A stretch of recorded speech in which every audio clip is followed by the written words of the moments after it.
But DEA agents, local cops going, well, I might as well take the money because we're not going to win this war anyway. The FBI just discovered that America's most corrupt DEA agent wasn't working alone. Jose Irizarry, who stole $9 million in cartel money while living like a kingpin, has started naming names. Dozens of federal agents allegedly turned the drug war into their personal playground. But what he's revealing next will shock you. The culture of corruption exposed.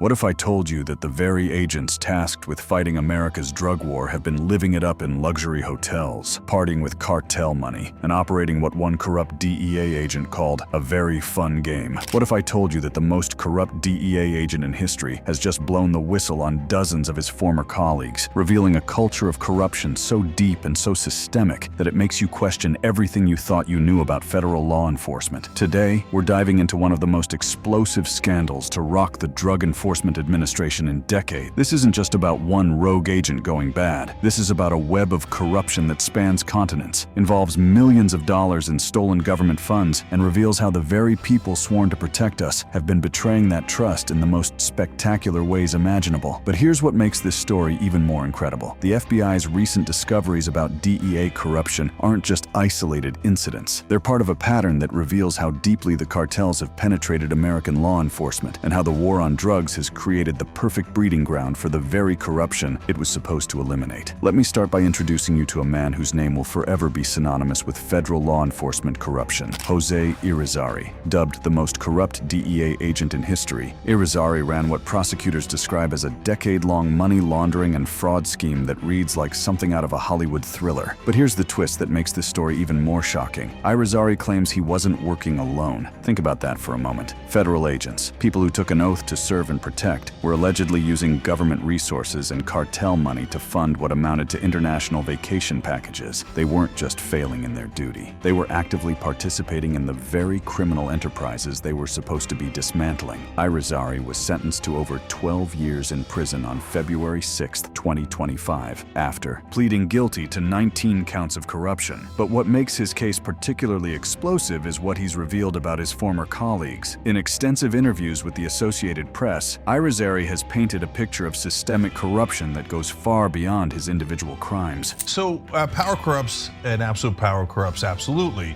and money corrupts. So we have an toxic combination here. But Irizarry's revelations are just the tip of the iceberg. His debriefings have spurred ongoing FBI investigations into up to 24 other agents, creating a ripple effect that's sending shockwaves through the entire federal law enforcement community. The scope of Irizarry's operation was breathtaking in its audacity. While assigned to Miami and later Cartagena, Colombia, he systematically skimmed millions from undercover money laundering operations. He used these stolen funds to purchase luxury cars, jewelry, homes, and to throw extravagant parties, some involving sex workers. Prosecutors say Irizarry embezzled as much as $9 million from these schemes, an amount so staggering that it defies comprehension. What's particularly disturbing is how the system not only failed to catch Irizarry's corruption, but actually enabled it. He was chosen by the DEA to handle sensitive financial transactions even after he had filed for bankruptcy, a red flag so obvious that it raises serious questions about the agency's oversight mechanisms. But Irizarry isn't the only corrupt DEA agent whose crimes have come to light recently. The FBI's investigations have uncovered a rogues gallery of federal agents who have betrayed their badges and violated the public trust in ways that are both shocking and systematic. Take the case of James Darrell Hickox, a former Nassau County Sheriff's deputy and DEA task force officer. From 2017 to 2023, Hickox didn't just fail to investigate drug trafficking. He actively participated in it. He conspired to distribute narcotics, defraud the U.S. government, and evade taxes, profiting from the very crimes he was supposed to investigate. On January 27, 2025, he was sentenced to 17 years and 6 months in federal prison, a sentence that reflects the severity of his betrayal. Then there's the case of John Costanzo Jr., a current DEA agent, and Manuel Recio, a former assistant special agent in charge. These weren't low-level operatives making poor decisions in the heat of the moment. These were experienced agents in positions of significant responsibility who chose to sell out their country for cash. cash. From 2018 to 2019, Costanzo and Recio leaked confidential DEA information to defense attorneys and private investigators in exchange for bribes totaling tens of thousands of dollars. We're talking about sealed indictments, arrest timings, and database queries from Natus, the kind of information that could get informants killed and compromise ongoing investigations. Both were convicted in November 2023 on bribery and wire fraud charges, with Costanzo sentenced to 4 years in prison in April 2024. But perhaps the most disturbing case is that of Joseph Bongiovanni, a retired DEA special agent who spent over a decade in Buffalo, New York, protecting childhood friends who had turned to drug trafficking. This wasn't just about money. This was about personal relationships overriding professional duty in the most toxic way possible. Bongiovanni tipped off drug traffickers tied to organized crime about investigations, falsified reports, and took at least $250,000 in bribes. He was even linked to a sex trafficking case at Pharaoh's Gentlemen's Club. In October 2024, he was convicted on conspiracy to defraud the U.S., distribute controlled substances, obstruction of justice, and false statements charges after a second trial that underscored just how determined prosecutors were to hold him accountable. These cases represent more than just individual moral failures. They point to something much more troubling, a culture within certain segments of the DEA that has become so corrupted that agents view their positions not as public service, but as opportunities for personal enrichment and self-indulgence. I might as well take the money because we're not going to win this war anyway. This whole thing is BS. Everything is a lie, right? Some of them, my point is that some of them start out honest, get frustrated, and they're like, well, I might as well just take it, right? This quote from Irizarry reveals something crucial about the mindset that enables this corruption. When agents lose faith in their mission, when they begin to see the drug war as futile, it becomes easier to rationalize taking shortcuts, bending rules, and ultimately stealing from the very government they're supposed to serve. But the implications of this corruption extend far beyond the individual agents involved. When DEA agents are compromised, when they're taking money from cartels or stealing from government operations, they're not just failing to fight the drug war, they're actively helping the other side win it. The systematic failures in cartel infiltration. The corruption we've exposed in Part 1 isn't happening in a vacuum. It's the direct result of systematic failures within the DEA that have created the perfect storm for criminal behavior. But what makes this story even more alarming is how these failures have been exploited by the very cartels these agents were supposed to be fighting. To understand the depth of this problem, we need to examine how the DEA's own operations have become breeding grounds for corruption. The DEA launders tens of millions of dollars annually on behalf of the world's most violent drug cartels through shell companies, a practice that's supposed to be part of sophisticated sting operations but has instead become a playground for corrupt agents. Operation Whitewash, while successful in terms of arrests and seizures, exemplifies the dangerous double-edged nature of these undercover operations. When you're asking federal agents to literally handle cartel money, to operate in the shadows of the criminal underworld, and to maintain cover stories that involve living like criminals, you're creating conditions where the line between good guys and bad guys becomes dangerously blurred. The DEA has faced criticism for allowing huge amounts of money in these operations to go unseized, enabling cartels to continue their trade, and for failing to tightly monitor and track the stings. This lack of oversight has created opportunities for agents like Irizarry to skim millions without detection, sometimes for years at a time. But the problem goes deeper than just inadequate oversight. An ongoing Associated Press investigation has revealed a culture of corruption involving group chats among agents discussing parties and skimmed funds from money laundering operations. These weren't isolated incidents or momentary lapses in judgment. They were part of an organized, ongoing lifestyle funded by stolen government money and cartel cash. The investigation revealed shocking details about how this corruption played out in practice. One case involved an agent accused of rape in Madrid in 2018, a case that was dismissed after U.S. intervention. This incident highlights how the corruption extends beyond financial crimes to include serious violent offenses, and how institutional protection can shield corrupt agents from accountability. So DEA seizes money in legitimate and illegitimate ways. For example, they do seizures and asset forfeitures on the spot. So like if they bust you on something they say you did, even if you didn't do it, they could seize the car that you're in, the boat that you're on, They've seized houses before, etc. This culture of legalized robbery, as described in the analysis, has fundamentally changed the mindset of many DEA agents. When your job involves routinely seizing assets from citizens, often without due process, it becomes easier to rationalize taking things that don't belong to you. The most recent case to emerge illustrates just how current and ongoing this problem is. Edwin Pagan, a Coral Gables police officer and former DEA task force member, was indicted and arrested on November 15, 2024, for his role in a bribery scheme that operated from 2018 to 2020. Pagan acted as an intermediary, paying bribes to a former DEA agent for sensitive information on investigations, sealed indictments, and database results. He also committed perjury in a 2023 federal trial, showing how the corruption continues to contaminate ongoing legal proceedings. But what makes these corruption cases particularly dangerous is how they've been exploited by the cartels themselves. The Sinaloa Cartel, one of the most powerful and sophisticated criminal organizations in the world, hasn't just been a passive beneficiary of DEA corruption. They've actively cultivated and exploited it as part of their operational strategy. Recent FBI discoveries have revealed the extent to which cartels have infiltrated not just individual agents, but entire systems within federal law enforcement. The Sinaloa Cartel has infiltrated Mexico's political, judicial, and police systems, including the Interpol office, to access classified anti-drug operation data. This allows them to evade capture and expand globally, with operations now spanning over 47 countries. The financial power of these cartels makes corruption almost inevitable without proper safeguards. During the 2019 U.S. trial of Joaquin El Chapo Guzman, witnesses testified that former Mexican President Enrique Peña Nieto received a $100 million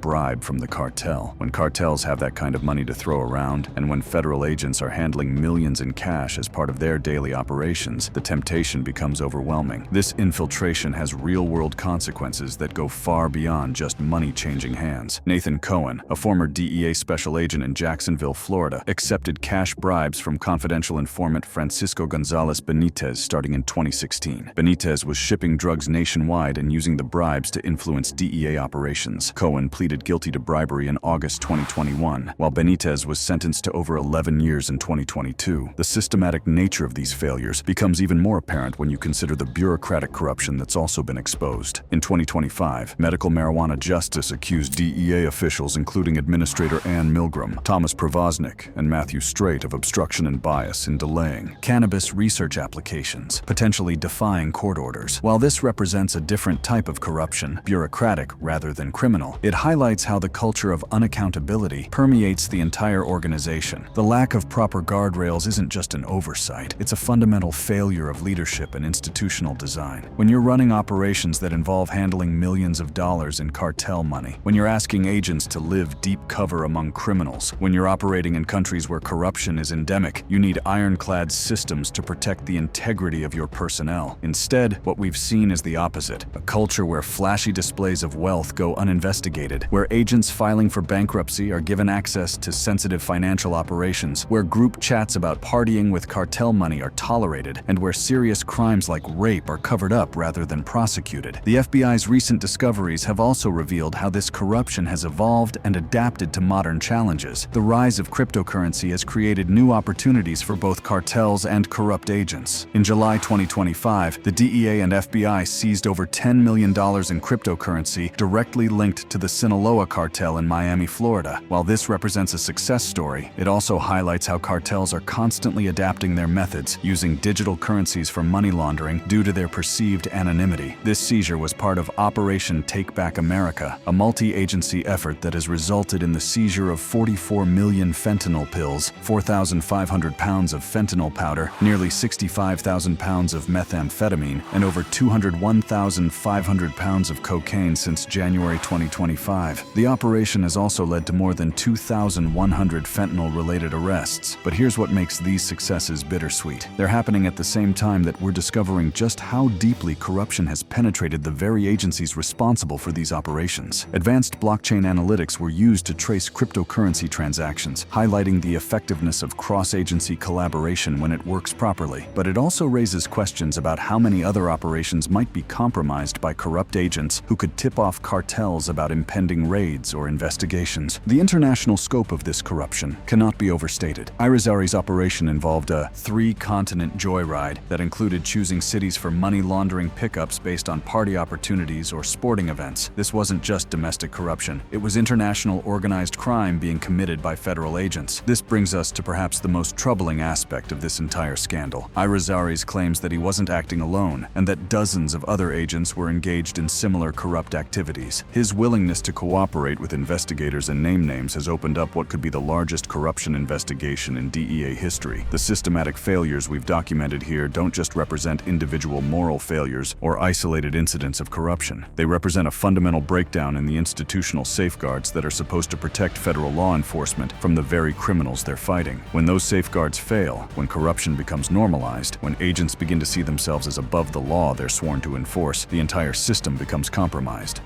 The broader implications and what comes next.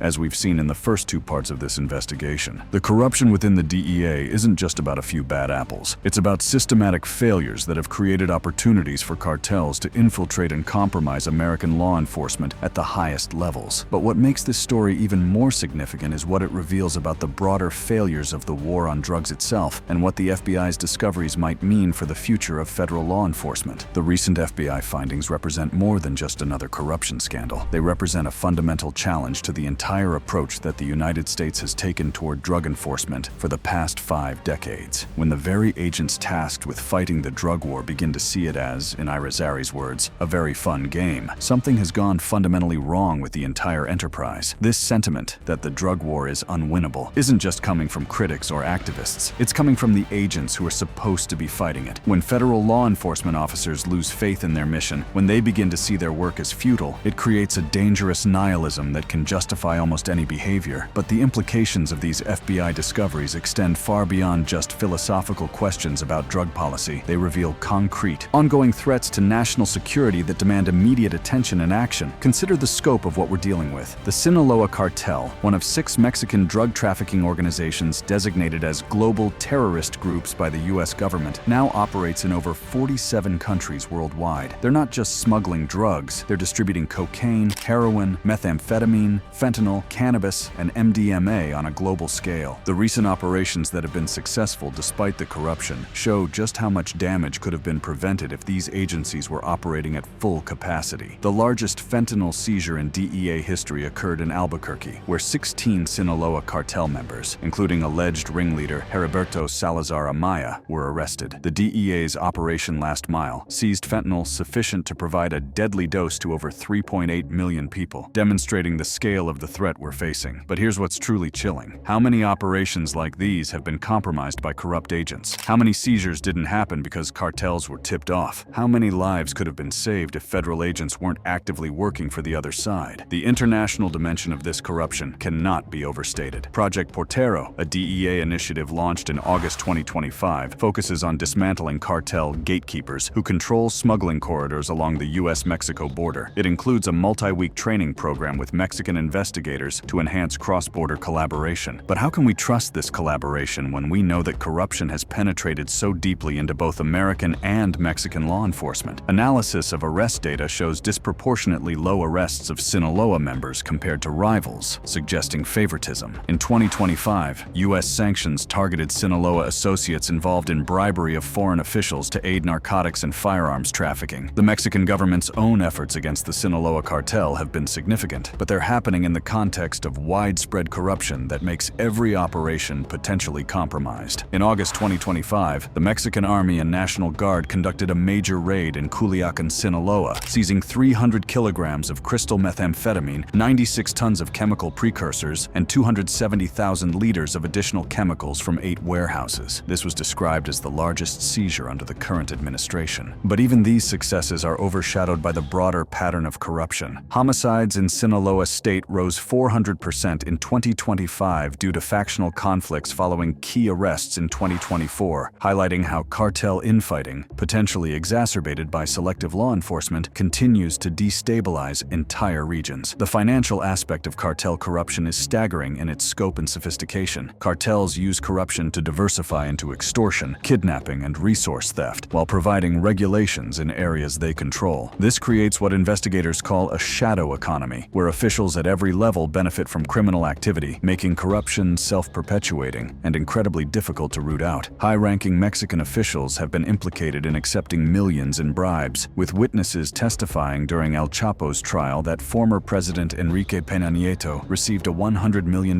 bribe from the cartel. When corruption reaches that level, it becomes clear that we're not just dealing with individual bad actors, we're dealing with institutional capture by criminal organizations. The criticism of current drug policy becomes even more pointed when you consider the resources being wasted. The FBI's discoveries have also revealed the extent to which U.S.-Mexico cooperation has been compromised by corruption on both sides of the border. Recent joint operations show both the potential and the limitations of bilateral cooperation. In February 2025, officials pledged to secure borders, dismantle cartels, and halt illicit flows of drugs, firearms, and migrants, including joint port inspections to block Chinese precursors used for fentanyl. But the effectiveness of these efforts is constantly undermined by corruption. Under U.S. pressure, Mexico transferred 26 suspected cartel members to the U.S. in August 2025, many linked to Sinaloa, for prosecution on drug trafficking and terrorism charges. However, President Claudia Sheinbaum publicly denied knowledge of Project Portero, a major new initiative with the DEA, highlighting the coordination gaps that corruption creates. The potential for military intervention adds another troubling dimension to this story. President Trump signed a secret directive in August 2025, authorizing the Pentagon to use military force against Latin American cartels, including potential targeted operations or airstrikes in Mexico. While Mexico has warned against unilateral actions, the directive outlines scenarios that could include intelligence-led strikes on labs or cartel leaders. But here's the crucial question: how can military operations be effective when the intelligence they rely on might be coming from corrupted sources? When DEA agents are taking bribes from cartels? When they're actively participating in criminal enterprises? Can we trust the intelligence that would guide military strikes? The potential for tragic mistakes, attacking the wrong targets based on corrupted intelligence, becomes a real and frightening possibility. The technological evolution of cartel operations also presents new challenges for law enforcement agencies already struggling with corruption. The July 2025 cryptocurrency seizure in Miami demonstrated how cartels are using digital currencies for money laundering due to their perceived anonymity. Advanced blockchain analytics were used to trace the transactions, showing that technology can be a powerful tool for legitimate law enforcement. But technology can also be corrupted. When agents have access to sophisticated surveillance tools, database systems, and communication networks, corrupt agents can use these same tools to benefit criminal organizations. The case of Costanzo and Recio, who leaked database queries from Natus and other confidential information, shows how technology intended to fight crime can be weaponized by corruption. This analysis points to what might be the most important implication of the FBI's discoveries: the need for a fundamental reevaluation of how America approaches drug policy. When your enforcement agencies are corrupted by the very problem they're supposed to solve, when agents are becoming criminals themselves, it suggests that the entire approach might be fundamentally flawed. The human cost of this corruption cannot be measured just in terms of stolen money or compromised operations. Every day that corrupt agents are feeding information to cartels, every shipment that gets through because of a tip-off, every investigation that gets derailed because of internal sabotage, these failures translate directly into American deaths from drug overdoses. The fentanyl crisis alone kills over 100,000 Americans annually, making it one of the leading causes of death in the United States. When DEA agents are actively working to help the cartels responsible for this crisis, they're not just committing crimes, they're participating in what amounts to mass murder. The FBI's ongoing investigations represent both hope and a sobering reality check. The fact that Irizarry's debriefings have spurred investigations into up to 24 other agents suggests that the scope of corruption may be even larger than we currently know. But it also shows that when agents are willing to cooperate, when they're willing to expose their former colleagues, the system can still hold people accountable. The DOJ has emphasized zero tolerance for corruption, and the sentences being handed down, like Hickox's 17 years and 6 months and Irizarry's over 12 years, show that there are real consequences for corruption. But accountability after the fact isn't enough. What's needed is fundamental reform of how these agencies operate, how they're supervised, and how they're held accountable. The criticism of DEA's undercover money laundering operations for lacking tight monitoring and making it difficult to evaluate results points to specific areas where immediate improvements could be made. The FBI's discoveries about DEA corruption don't just change everything about how we understand federal law enforcement. They change everything about how we need to think about drug policy in America. When the people we're paying to fight the drug war have lost faith in that war, when they're actively working for the other side, when they see their jobs as opportunities for personal enrichment rather than public service, it's time to acknowledge that the current approach isn't just failing, it's actively making the problem worse. The question now isn't whether the DEA needs reform, it's whether the agency can be reformed at all, or whether the corruption has become so systemic that more radical changes are needed. The FBI's investigations are ongoing, and more revelations are likely to come. But one thing is already clear: the American people deserve better than federal agents who see the drug war as a very fun game played with taxpayer money and cartel cash. The path forward requires not just accountability for past crimes, but a fundamental rethinking of how America approaches drug policy, law enforcement, and the relationship between the two. The FBI's discoveries have shown us the cost of getting it wrong. Now it's time to figure out how to get it right. Thanks for watching. Check out other cards on the screen.